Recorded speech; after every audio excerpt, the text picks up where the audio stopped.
So you are in Belgium. Correct. Set Antwerp. set the stage for us. We've already talked about it being cold and rainy, the end of summer. Yeah, how are you spending your days with clients, with your upcoming community? Like how does this look for you in Mm. this point in time? Mm, that's already a very broad question. I have to say, I have to feel into it. Currently, my time is spent between my live and online business. It's been since a few months, I'm launching my business online as well, and that has been quite a journey. Let's say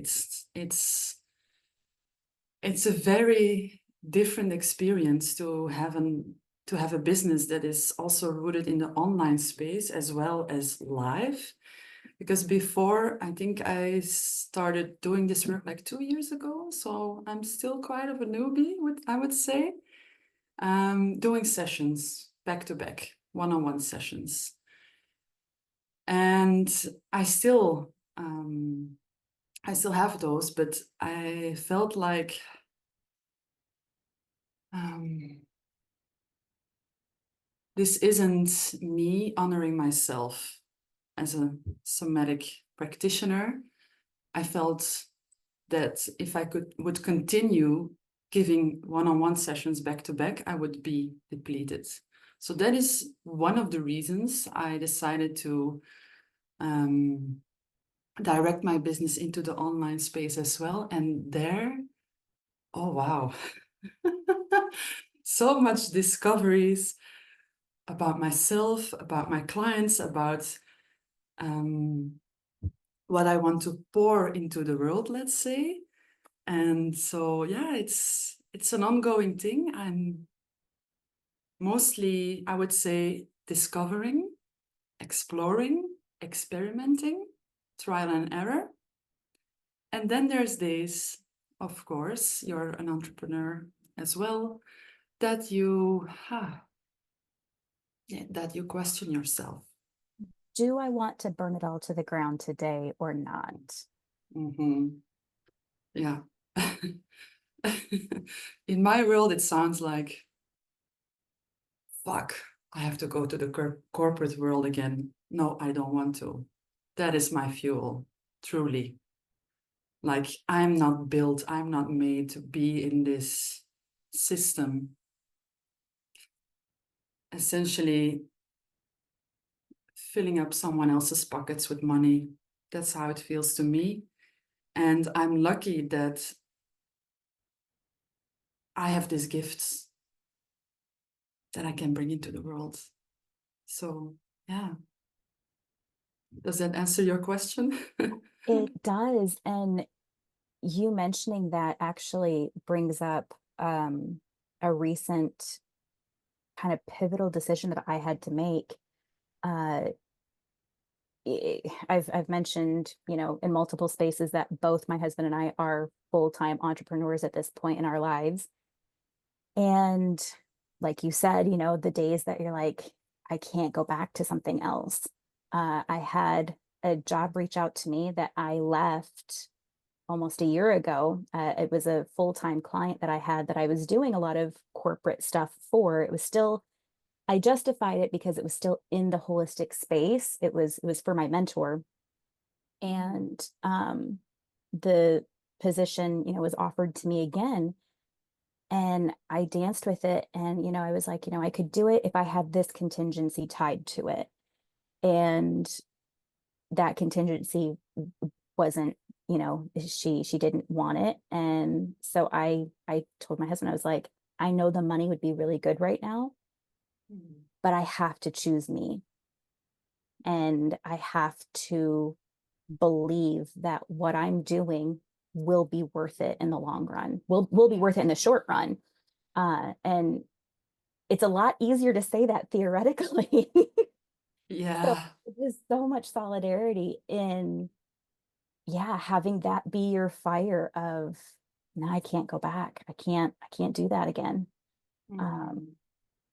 and I didn't know Yeah. that you've only been in this space for 2 years. You carry yourself like a seasoned, a seasoned practitioner. So you are embodying it beautifully.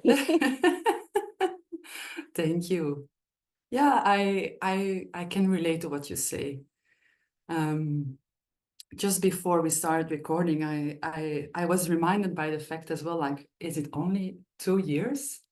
It's so crazy. But I think that has to do with the fact that I have been soul searching for many, many years before I came into the space of facilitating, let's say. So it's not an overnight thing. No. So you referencing that, I think, is a Mm. beautiful segue into a lot of what you've shared, a lot of what I can attempt to translate. Mm-hmm. I am a huge fangirl of your social media, regardless if I can listen or not. I've binged your entire podcast, whether or not I can understand it. But I feel the vibrations, the energy there. But from what I can gather, I think a common theme that you've been sharing is, and correct me if I'm wrong, but basically the wheel that we get in with fixing and with bouncing from one modality to the next. And I feel like a lot of us can relate to that. So can you speak to why that's a vein that you're traveling through right now? Mm-hmm. Yeah, definitely. Well, I'm so passionate about this topic. And the reason why is because I have lived this myself. As I just mentioned, um, I've been knee deep into the healing work, let's say. And there was a point in time when I was working my corporate job, and every weekend I was fully booked. I had 2 sessions, a ceremony, a call, a this, a that. So I was running from one end to the other, constantly on the hunt for answers, constantly on the hunt for something to fix myself. Because I burned out when I was 26. So that was my real first moment of awakening. And before my burnout, I was completely out of touch. I was numbing myself. I was partying every weekend. I was this party girl, and a boss babe and a party girl, and that was my thing. But of course, my body couldn't handle it anymore. And then I burned out. So that was my first real moment of waking up, and something in me clicked and said, I'm going to buckle up and I'm going to do it. I'm going to do everything to make myself better and get myself back on track. And I believe this is something that this phase, this way of thinking, is something that almost everyone experiences. This is a usual thing for us in our healing journey, to go through this phase of I need to fix myself. So if you are living this, I want to say that you are not doing anything wrong. It is common for us from the moment that we wake up that we feel like, wow, I've been ignoring so much stuff. And if I pinpoint this and pinpoint that, I can maybe heal myself from this coping mechanism or this pattern or this toxic thing in my relationship. So it is common that you start seeing things that were maybe hidden before. But the thing is, you become so self-conscious after a certain time, and everything that comes up must be healed. And this is the healing trap. And the moment I realized this myself was like, before, when I told you, like, I was working 40 plus hours a week, my weekends were fully booked with ceremonies and sessions, and I was like feeling the same patterns from my burnout arising again. And then I woke up again. Let's say it was a sort of second awakening that it doesn't have to be like this. So I know you cannot understand a single thing from what I'm posting because it's all in Dutch, but if there's one thing, one perspective that I want to hold up for women or other people, conscious individuals, it's that, yes, it can be different. It doesn't have to be exhausting. It doesn't have to be striving and going and doing, and like it's it's not supposed to burn up all your energy. It's supposed to be a process of true acceptance and coming home. So yeah. And I think it's such a beautiful way to frame that, because especially in our culture, no pain, no gain. Uh, Healing has to be heroic. It has to be like this miraculous overnight thing. And that's why I have such a deep appreciation for practitioners who truly embody a more feminine approach of low and slow, of Mhm. relational, of honoring all the parts, all the shadow aspects. Again, like the shadow work, people, I Yeah. see people approach shadow work of like, oh, I need to fix the shadow part of me. It's like, let's be friends with the shadow. Let's see why the shadow is there in the first place. Mhm. It came online for a reason. What was that reason? And honor and give gratitude to that coming online. Mhm. Yeah, I completely agree. And I feel the word shadow work is often indeed um, referred to as working hard, pulling out your shadows. No, it doesn't have to be like this. I call it gentle shadow work or loving shadow work. And this is something that through mm, through hosting my or facilitating my one-on-one sessions and everything else is something that came to the surface naturally for me. Because when you're trained in somatic modalities, energetic modalities, whatever, I feel also in these spaces, the healing trap can be, what's the word? Stimulated. I feel like there's not a lot of practitioners that are really taking a total different turn in healing. And I want to give an example. This might shake up a lot of things, but I'm going to give an example, a very common example, a very known individual is the workout witch.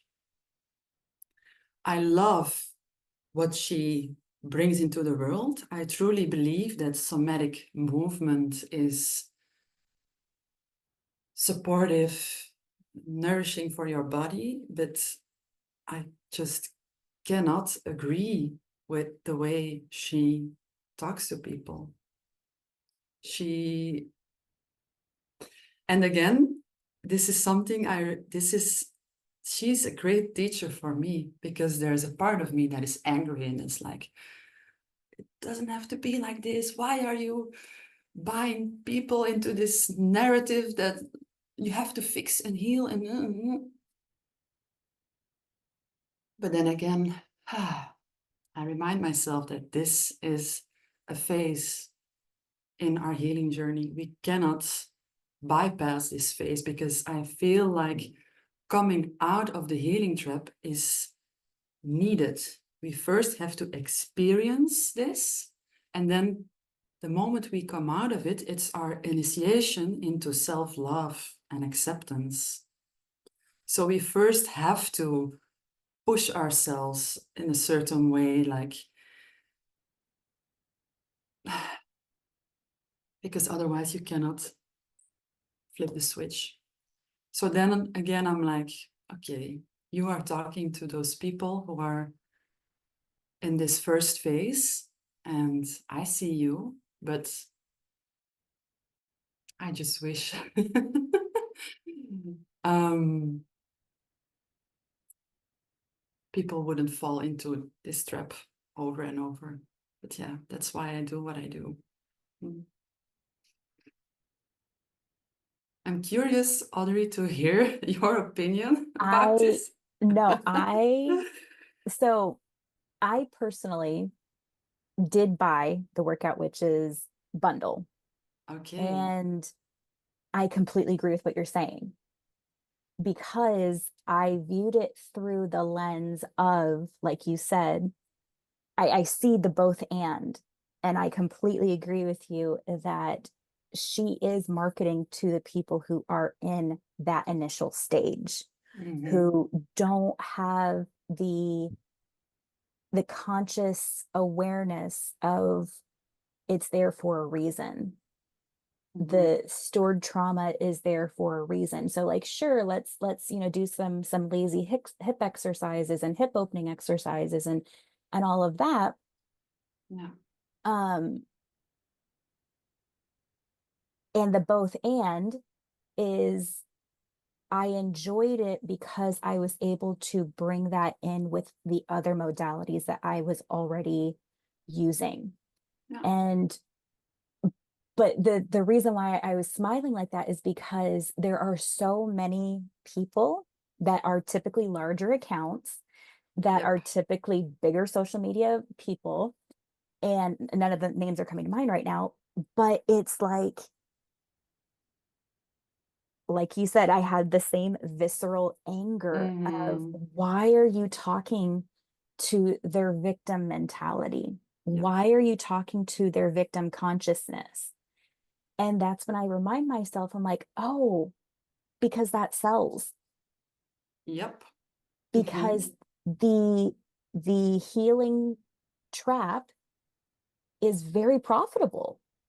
It's why the pharmaceutical companies are making billions of dollars, is because it makes money. It doesn't make money off of people who truly want to get to the root cause. That there's no money in that. That's not sexy. That's not where Yeah. people typically don't go to the root cause until they're on their deathbed. Hmm. I had this conversation with Wow. one of my beautiful colleagues, Victoria, and it's an episode that's going to be for this season, where she talks about how humans don't change unless the pain is that uncomfortable, until they get to that point. So things like the Workout Witches, quick little hip exercises, that's for people who haven't hit their pain point. That's for Mm-hmm. people who have not hit the point of what's really going on. I really want to get curious about what's going on. That's for the people who, yeah, I am tired. Yeah, I could be dealing with cortisol issues. Yeah, I could be Ah. dealing with disassociation. Mm-hmm. That's who those are for. Not for the people who want to know, why do I disassociate? Why do I have an eating disorder? Why do I have a disordered relationship with food? That's not who she's marketing to. Mm-hmm. And that's why she Yeah. has over 1 million followers, is because Mm-hmm. she's targeting people who are in that phase. And those people, where I have to remind myself, those people are not my audience. I don't Yeah. want to work with them. Me Bless neither. bless them on Bless their them. journey and may they find what they're looking for.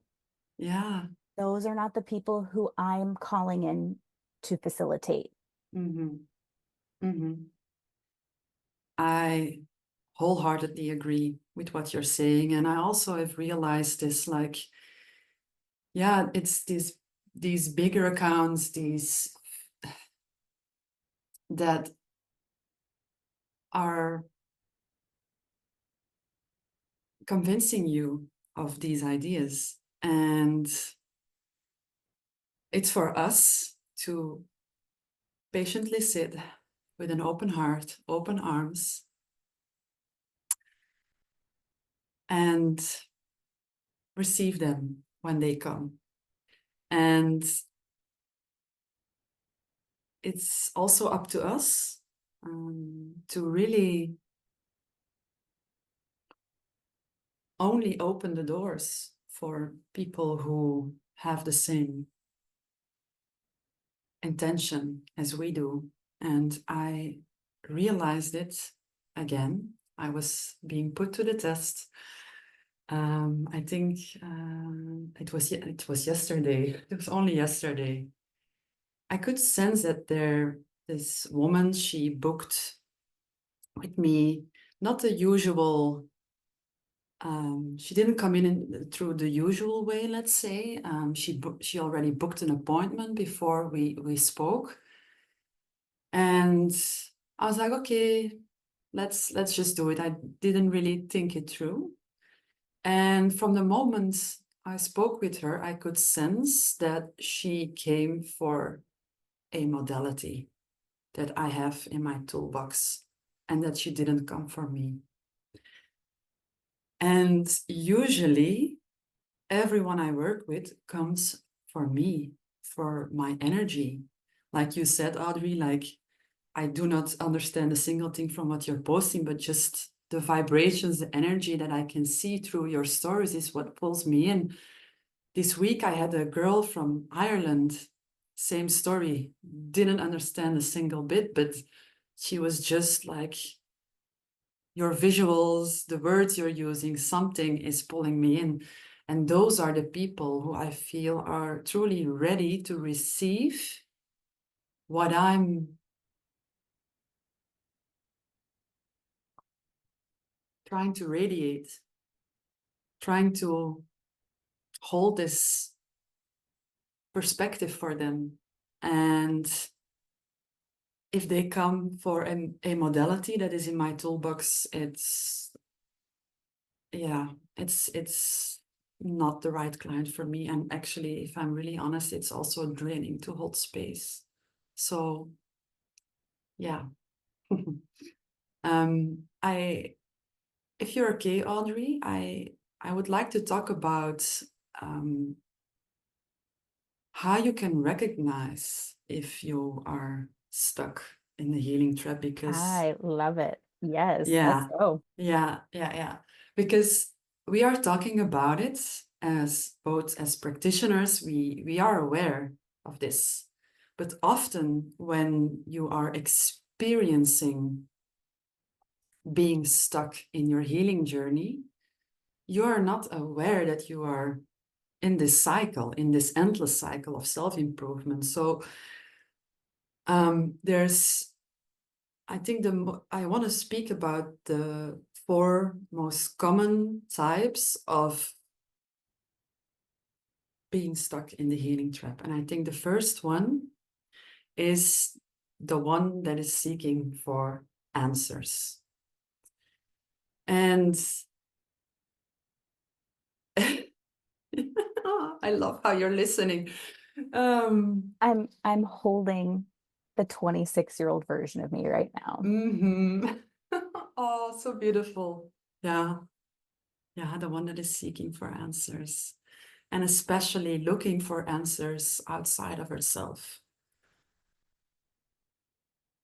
She's like on the hunt for answers, listening to various podcasts, different books, master classes. Like there's an overwhelm of information for her to find a solution, basically. So she is, without being aware of it, she's disempowering herself by constantly projecting her attention outwards, looking for answers, looking for this, looking for that, so she can have an explanation for the her inner world, her emotional turmoil, let's say. So that is one type, one, and I'm speaking from a her perspective because I feel like it's mostly women who experience this. Another type is the one who believes she has to do it all by herself. Holding, yeah, I see her holding the 26-year-old again. I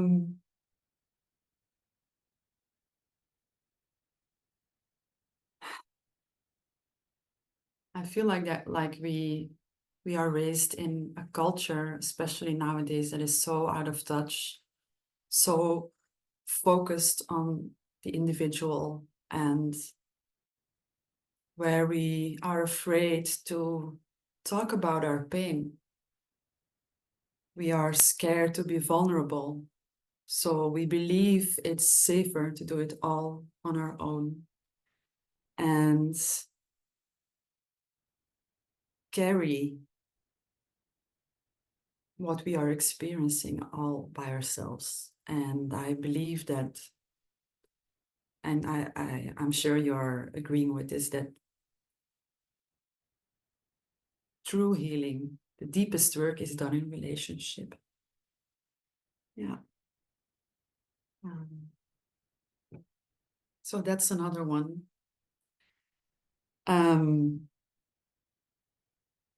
Another type that I see a lot, and I'm able to pinpoint this because I've lived through this myself and I see it in my clients. Another one is avoiding the real work. Because if you're collecting, and I'm going to say it like that, if you're collecting techniques, collecting ways to regulate yourself, and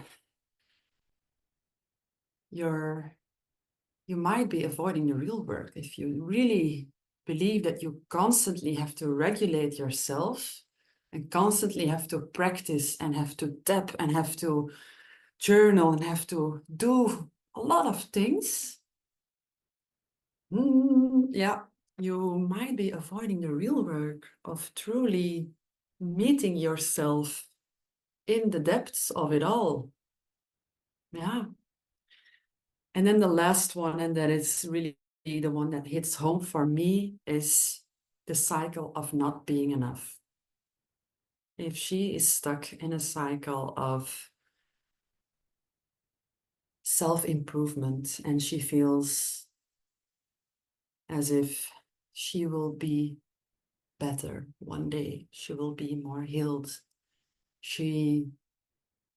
ah, that's truly the one that has been dominating my whole entire experience with healing.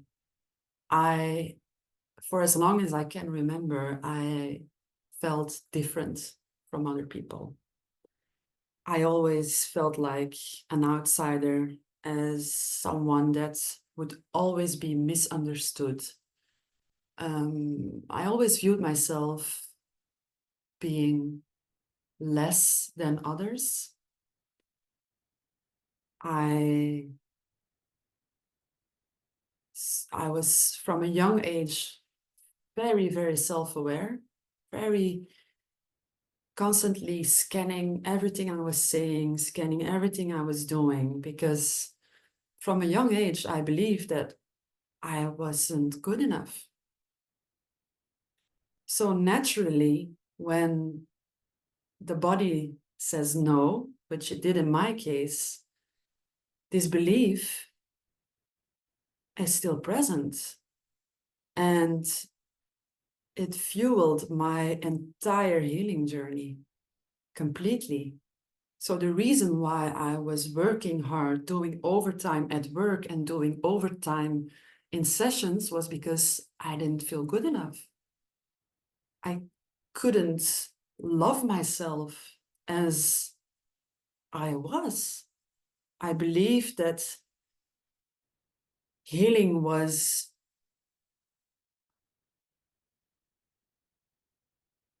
going to be a never-ending cycle, and I was dreaming of the days, when will I be there? When will it be finished? I was constantly questioning, when is this gonna end? Until I realized it will never end.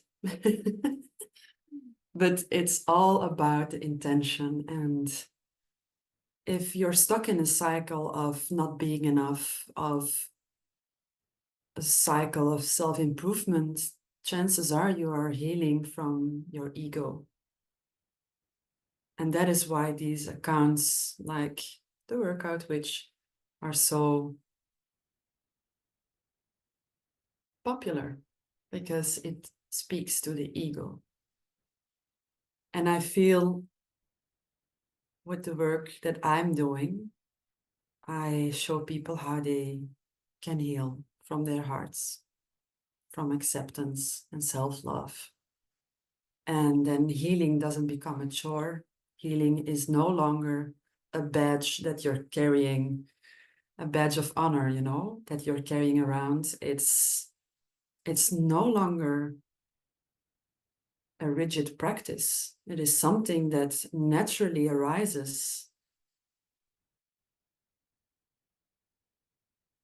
Such a different experience from a few years ago. I still can't believe it myself, but yeah,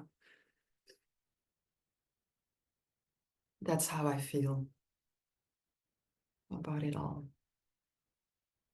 I saw myself obviously in all four of those. I think the first one alone, I was weeping because, yeah, all of it. And, y-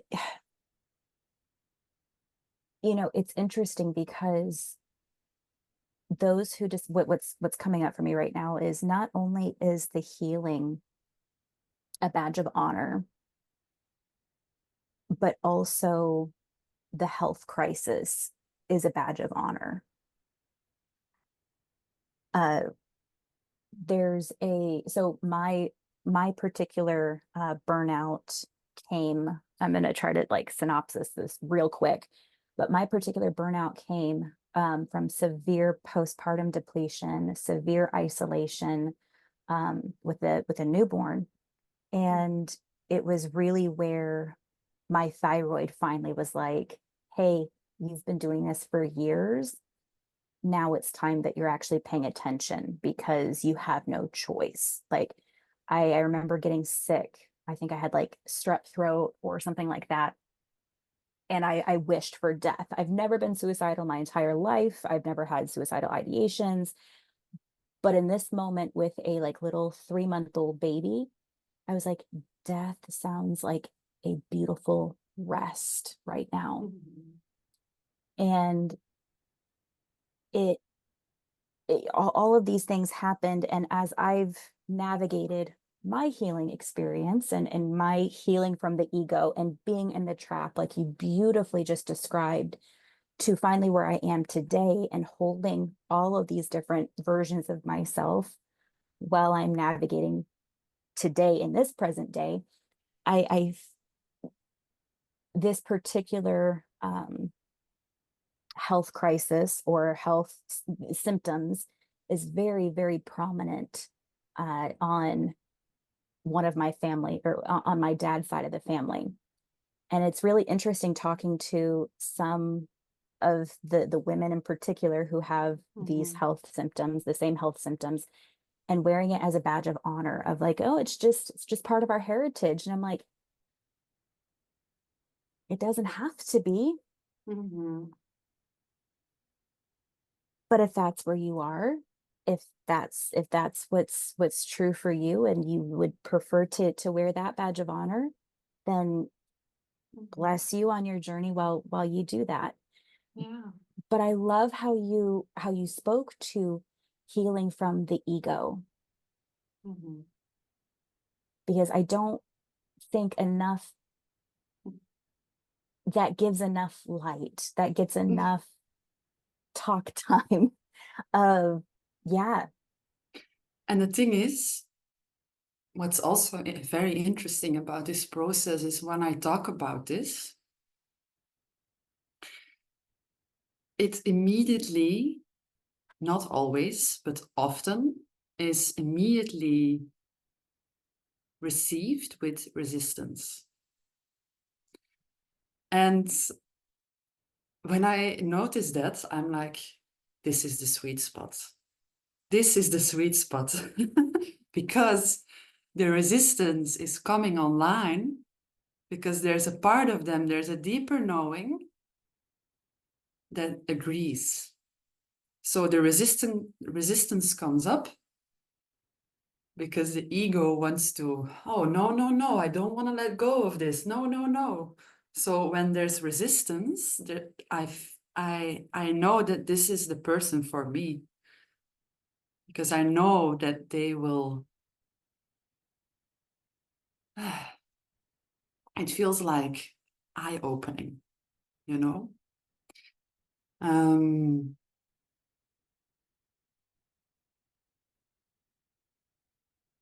there was something that I wanted to say, but I lost it.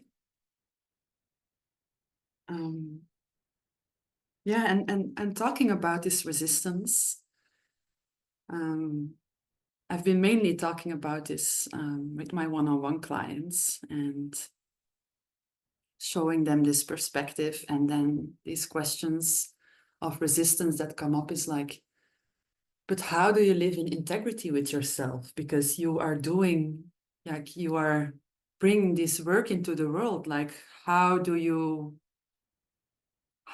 these two add up? Like, breaking free from the healing trap doesn't mean that you stop healing and that you can throw away everything you have learned, everything you have seen. That's not at all what I'm implying. You know, there's a difference between the healing from the ego is the one that is trying to fix and solve and search and hunt.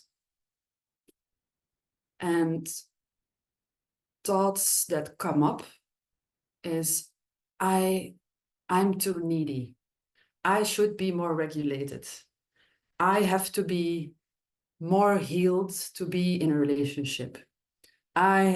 These are all ego infused thoughts that creep into our healing journey. And in complete honesty, it's not that you wake up once from this and then it's all integrated. No, not at all.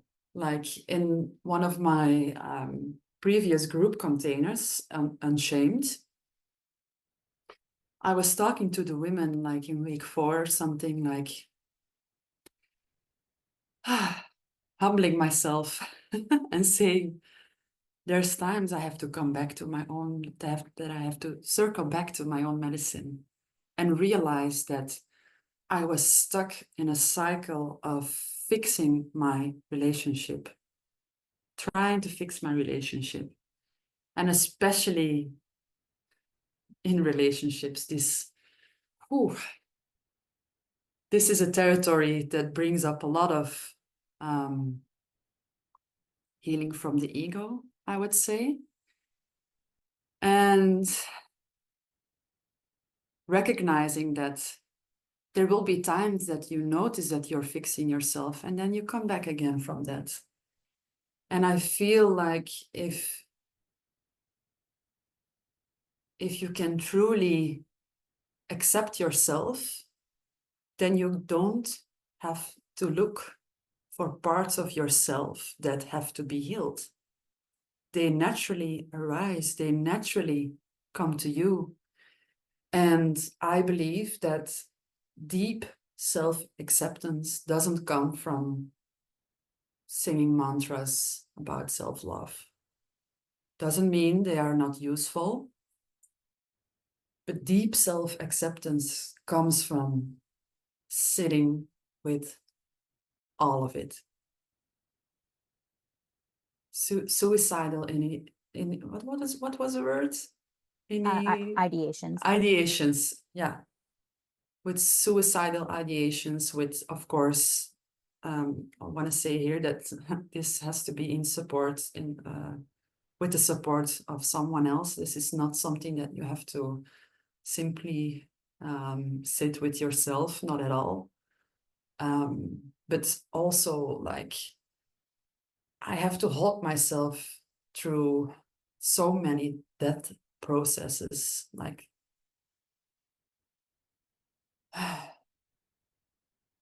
it teaches us a lot if we sit with our pain, our numbness, our dysregulation, all of those parts that we first wish would go away. We now open ourselves up to and show curiosity. It's a word that you used in the beginning of our episode as well, curiosity. I think curiosity is the key to healing from the heart. Yeah. Yeah.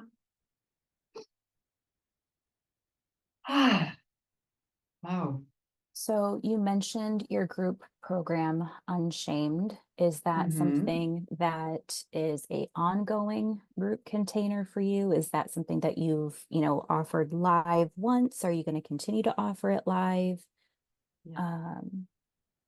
Is it in Dutch? Is it in English?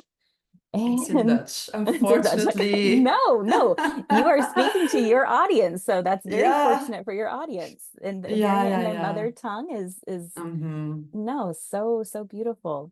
It's in Dutch. So the way, let me think. I'm just gonna follow what wants to come through. So I just hosted a masterclass about the healing trap. And that one is really there for you to see, does my energy and my way of working resonate with you? Is this something that pulls you in? And if that's the case, I invite these women into my community. And my community is called Seen. And this community is truly for, I mentioned this to you before, like the cycle breakers, the self-healers, the spiritual seekers, the moms to be, the overachievers, the perfectionists. And this is a space where women come together to be seen in all that they are.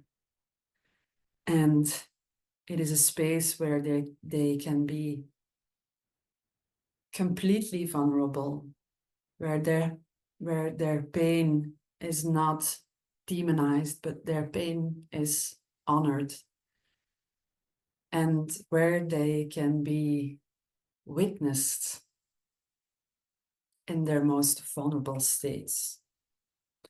So I am there like twice a month to hold women, once a month in this process of loving shadow work and gentle shadow work. And and the other time I hold them in connecting to their body. And Yes, yes, because this is where it's all at. It's in our bodies. And I can tell you loads of stuff about gentle shadow work and whatnot, but you also want to be connected to your body, your medicine. So that is why I do both. And then Unshamed is like my signature program. This is not for everyone. I only hold 4 women at a time in this group container of, it was 6, but now will be 8 weeks. And this is where I truly teach them all the techniques so that they can not only receive receive it, but they can also practice it themselves. Yeah. So that is a bit of the timeline. And like I said, Unshamed is not for everyone. Yeah. And I first held this a couple of months ago, and now we'll have Unshamed 2.0 later this year. Yeah. Mm-hmm. I'm so, so excited for you. That's Mm-hmm. these containers sound so incredibly beautiful. Like beautiful doesn't even uh nourishing. Nourishing is what comes to mind. Incredibly nourishing, especially your community that you're launching. I heard somebody, I think it was this week, uh, and she was saying how, she was sharing, it was a clip from a retreat that she did. And she was speaking to the women, basically setting the groundwork for how her container was going to be handled. And she said, when a woman starts to cry, let her cry. Don't rush up to her with tissues. Don't rush up and she's like, because what you're doing is you're telling her to stop, clean yourself up. And I was like, yes, just Mm-hmm. let us cry. Just let us be. And I think that's one thing that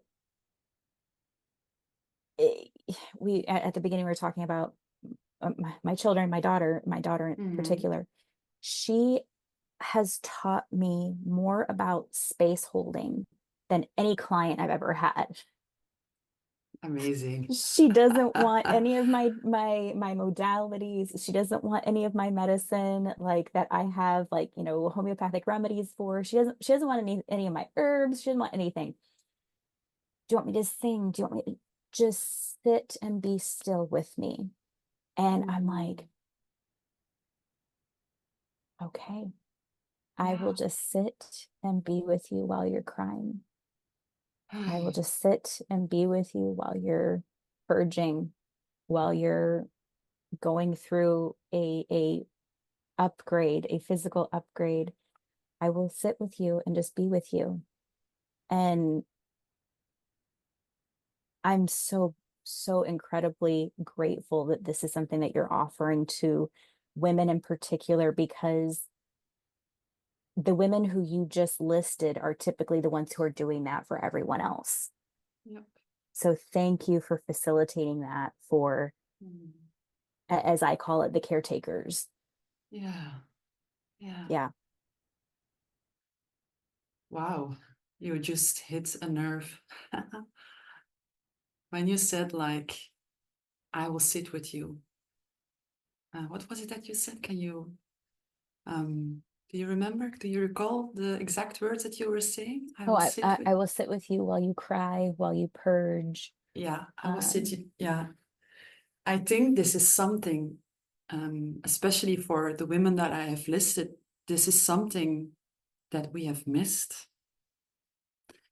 And the reason why we believe we are not good enough, or we are broken, or that we have to be fixed, is because the abuse, the neglect, the, the criticism, that we have experienced is now internalized. And underneath all of that is a deep, deep desire for being seen. And that is something that I also witnessed my entire life, looking for validation in everything. And that is truly what you just expressed is truly the essence of what I want to bring women. A safe space where they can be finally, finally witnessed for who they are and embraced with their numbness, with their pain, with their, with everything. The parts that were maybe before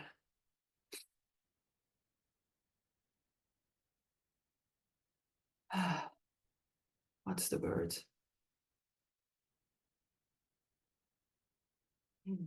Criticized and being looked down. I can't find my words, but you know what I'm saying. Mm. No, I'm having a So, hard time finding it also, but I know what you're saying. So mm. And it's the most special, precious feeling to be witnessed in that process by other women. Yeah, that like is the cherry on the cake. It is so, so extremely powerful to be witnessed in something like that by others who are safe and who see you because they want to see you. Yeah. I want to spotlight one of those things that you've also named a couple times of Mm. being witnessed in the numbness. Mm-hmm. We have so many practitioners, so many facilitators speaking about pain, the pain point, pain, pain, pain, pain, pain, fix your pain, the pain, heal your pain. But numbness does not get named. And I love that that's something that you've referenced multiple times during this conversation because it's we as women, again I'm speaking as a woman, so I Mm-hmm. we don't even recognize it because we're so numb to it. Mm-hmm. So yeah, just thank you for bringing that to just bringing the awareness to that. Yeah. Thank you for saying that. And I believe that inside every shadow, inside every part of us is wisdom. So, how can you truly meet that wisdom inside of your numbness, to follow this example? If you want to remove it, if you want to fix it, if you want to, you know, if you are capable to show curiosity to this numbness and really meet your numbness, then there's wisdom that the body wants to portray. And that is for me what it's all about. Because when I hold space for clients, like sometimes there's this very, let's say, heavy parts that come up. And then they're inclined to like, no, no, no, no, no, no, no, no. This has to be removed as quick as possible. But then I'm there to hold space for them and to really give them, I essentially carry them through this experience. Like, let's not try to remove ourselves from this part. let's show curiosity and let this numbness maybe even become more numb. Let it grow, let this numbness amplify inside of you. And then there's wisdom that comes through. And I feel like this wisdom is so fucking valuable. I can say fucking because we have used already explicit language, so Yeah, my podcast default is explicit. Yes. same, I have to same, opt to take off the explicit. same for my podcast.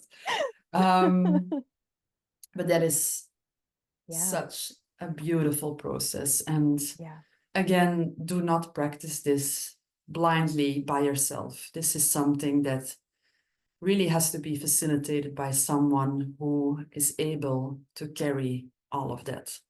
It is not for everyone. Yeah. yeah. Wow. It truly is not just peeking behind the curtains, but it's going into like that. What is it? The closet, the term, skeletons in the closet. It's like Mm-hmm. you're literally going into the inner haunted house, as it were, and you're poking and prodding, and that can be incredibly overwhelming for anyone, Yeah. especially with the deep conditioning that we in modern day society has. Is Yeah, Yeah. it's a lot to hold. I agree. I agree. But then I'm also there to remember them of love and self-compassion. I remember them that can you look at this part of yourself as if it was your own daughter? That's something I ask. And then it's like, oh yeah, of course, of Of course, I, course, I was just saying, of course of I could, of course. course I could hold that for her. Yeah, yeah. Yeah, And then whew, you sink into this self-compassion again. And then I think to truly, truly understand this, this is something you have to experience yourself. To truly understand what we're talking about today. Um, yeah. Hmm. I just want to say something that comes up right now, Audrey, is I'm so grateful that you invited me for this podcast. Yeah, I am. And I expressed to you before we um, even came online that I was a bit wary. Is that the word? yeah. Yeah, a bit wary to express all of this in not in my native language, but I'm sensing as I'm here that just everything is coming through from and it's coming from an embodied experience. So I'm also just want to say very proud of myself. Yeah. uh, yeah. Mhm. Uh, I am so grateful for you saying yes to the invitation, because you and it's very hard for me to wrap my head around the fact that it's already almost been like a year since our container that we were in. And you and I have a very special relationship. We visit each other's dreams multiple times. We have this connection that I I don't think I have with anybody else. And I don't take that for granted, even though we've never met in person, even though we're on complete opposite sides of the world. Just a deep appreciation for you and the vibration and the resonance that you hold for humanity. Just thank you for saying yes to this invitation. And the thing that I actually really appreciate with you doing this in English on my podcast is I feel like it allowed the words and the conversation to hit another level because there were more natural pauses. And I feel like this is how you practice.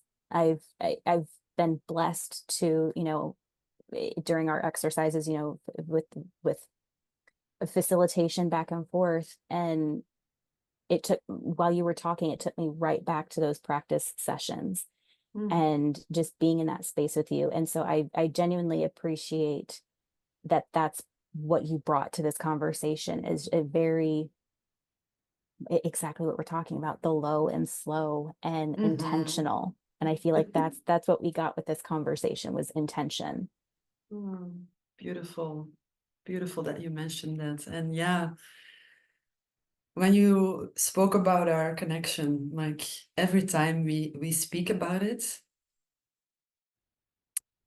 it goes deeper than words. I just cannot explain. Yeah. And we we do not talk regularly. It's not like that we call every week to catch up and everything, you know. It's not that type of a relationship, but still there's this deep. I I have this with certain people.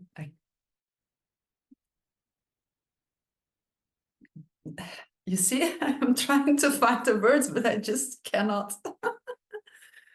um, this deep, deep feeling, this deep resonance that is just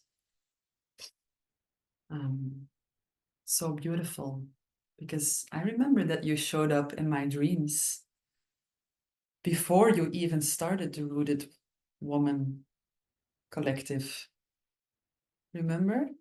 And now I'm in your Yeah, community. yeah. Yeah. Yeah. Which is a I feel, if I may speak on it, that your community is like a breath of fresh air. Hmm. Because what I love about your approach, and this I think connects us as well, is that you also, I think I would describe it as provoking, but in a very gentle, loving way. You know, you also are here to like, um, how to say it in English? Ja, in Dutch we say illusies doorprikken. But like um, you spoke about why discovery calls. This touched a nerve inside of me when you spoke I about thought it. it, I thought it did. This hit the nerve really, like it was like, mm. But you brought it to us in such a loving, gentle way. And I feel like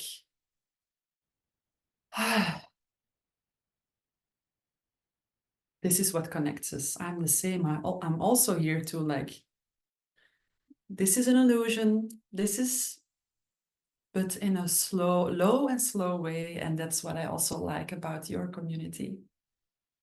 Yeah, welcome. Mm-hmm. Thank you for that reflection. Mm-hmm. Hmm. Yeah. I want to respect your time. I know it's getting a little bit later on in your evening, so I will obviously have all of your incredible links for your new upcoming container scene. Mm-hmm. Freaking love it. Uh, and information for your website, all that good stuff. So before we close, uh, what are your final parting words of wisdom for those who are listening? Your matriarchal medicine, as it were. Ah, ah. Hmm. Hmm. The one thing that comes up right now is that true self-acceptance really starts at sitting with your deepest pain. And I know that we live in a society that tries to eliminate pain, tries to fix pain, tries to repair us. But believe me if I say that there is another way. Mhm. Yeah. There's also one practical thing that I would like to say, Audrey, after my No. matriarchal medicine. Um, for the women outside of Belgium and the Netherlands that are visiting this podcast, my website, my Instagram account, everything is in my native language. But please do not hold back. If something resonates with what we spoke about here today, feel free to reach out, because every now and then I have some international women who I work with. So yeah, that's all. Thank you. Just Hmm. such immense gratitude for you. Thank you, thank you, thank you. Mm. Thank you, Audrey, for inviting me and giving me. I feel very grateful that you gave me the space to talk about all of this and exude my, you know. So thank you, really. Thank you Mm, for giving me the platform. My pleasure.